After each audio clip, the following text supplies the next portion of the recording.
Cebrail perişte Peygamber sallallahu aleyhi ve sellem Medina'da bir top kişiler menen otursa, sahabalar menen gelip kalat. Umar radıyallahu anh aytat.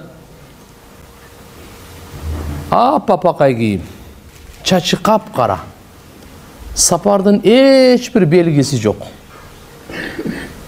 Mında aytkanda жақын эле жерден келгендей да. Андай десек, бирөөбүз да тааныбайбыз.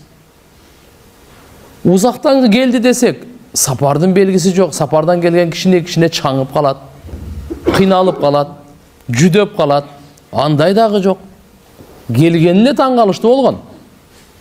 Peygamber sallallahu aleyhi ve sellem'in tizesini koyup oturup, adep menen, ya Muhammed, akhbirni anil iman, akhbirni anil islam, akhbirni anil ihsan. 3 sorunu soragan ele. İman, İslam, ihsan. Biz üçön teң ayalыбызга, бала чакабызга айтышыбыз керек экен.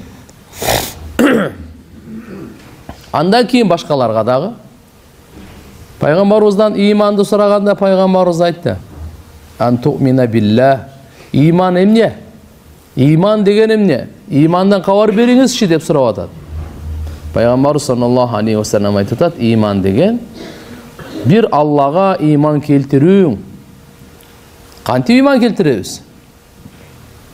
Ал жалгыз, ал бар, ишенебиз. Бардык ааламды жаратуучу өзү, бардык сыпатында Алла субханаху ва тааля жетишкен, камал. Аллага иман келтиребиз. Анын периштелерине, пайгамбарларына, китептерине, тагдырга, жакшылык жамандыгы жана кыяматка dedi.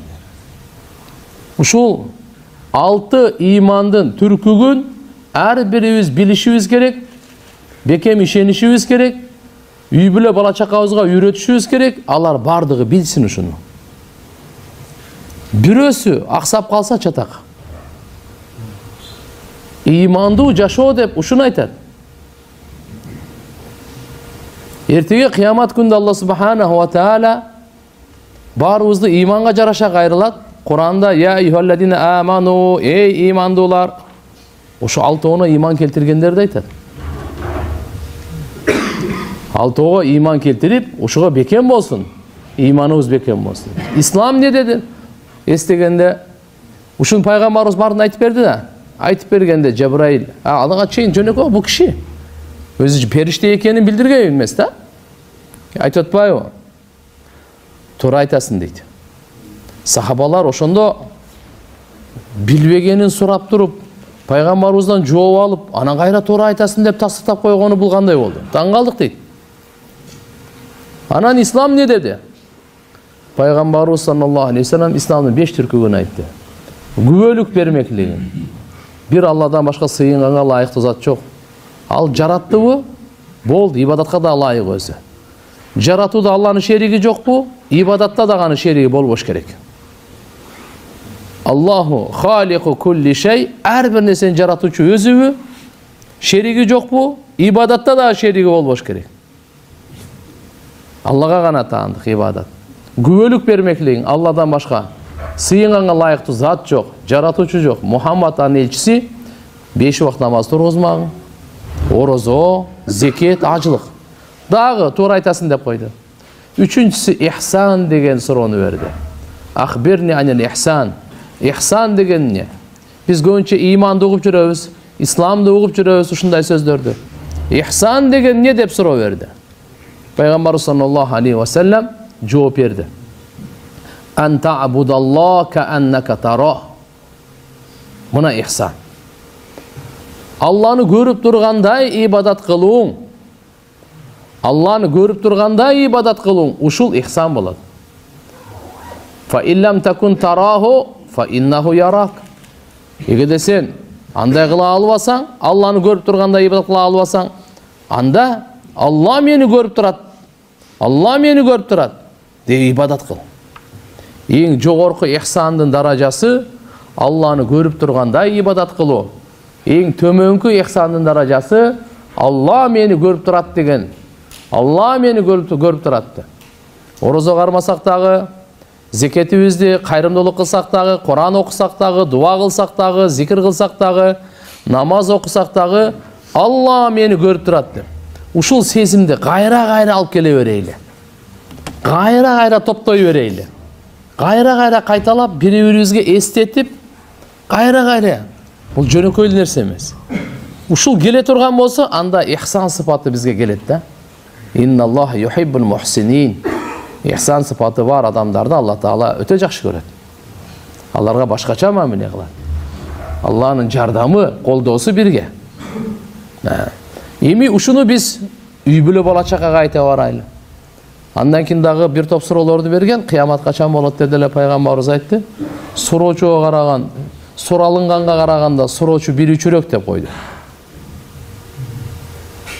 Суралынганга караганда суроочу билүүчүрөөк деп койду. Анда кыяматтын белгилери дегенде анан айтты да. Ятатавалуна фил буньян. Көрөсүң ошондо, жылаңайлак жүргөндөр, төө кайтаргандар, арабтарды айтат. Төө кайтаргандар, жылаңайлак жүргөндөр, курулушта бири-биринен жарышат. Бирөө 120 этаж курду, бирөө 150 этаж, дагы бир паланча. Көрөсүң дейт.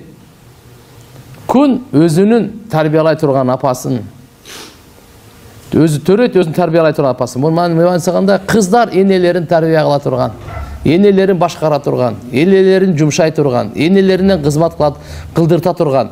Ушундай жакындап калса билип кой, бул кыяматка жакындап калган. Кыскасы ушундай суроолорду берип анан кетип калды.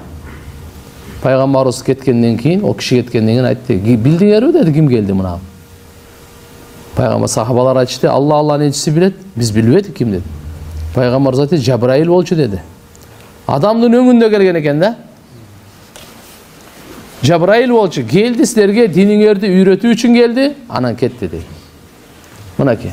Адепти да үйрөттү, иманды, исламды, ихсанды үйрөттү, ахиретке даярданганды үйрөттү. Бардыгын үйрөтүп, анан акырын кетип калды.